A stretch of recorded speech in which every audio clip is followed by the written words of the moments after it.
Ketua Umum Partai Solidaritas Indonesia, Kaisang Pangarep, memberi pesan tegas kepada jajaran PSI Sulsel untuk menyiapkan strategi menggeser dominasi Partai Nasdem pada pemilu tahun 2029.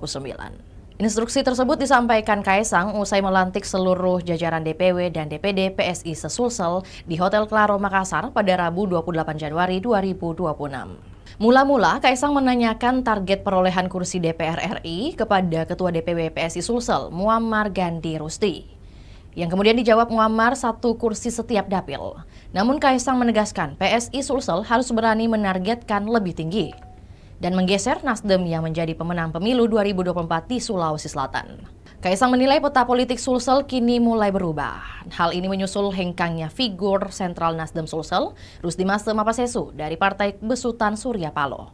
Selain itu, Kaisang memuji komposisi kader PSI Sulsel yang diperkuat sejumlah tokoh strategis, termasuk Wakil Bupati Sidrap Nur Kanaah dan Wakil Bupati Pindrang Sudirman. Kaisang menitipkan satu pesan tegas kepada seluruh pengurus PSI Sulsel.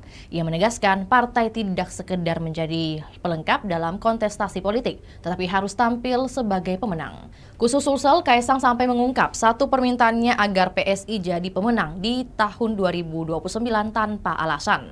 Sementara itu, Ketua DPW PSI Sulsel Muammar Ferirai Gandhi Rusdi janji akan bawa PSI Sulsel meraih kemenangan di pemilu tahun 2029.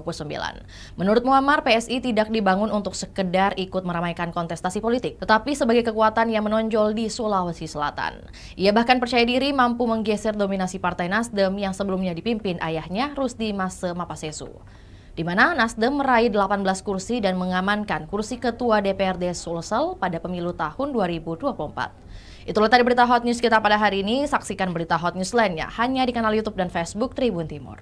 Download Tribun X sekarang. Menghadirkan lokal menjadi Indonesia.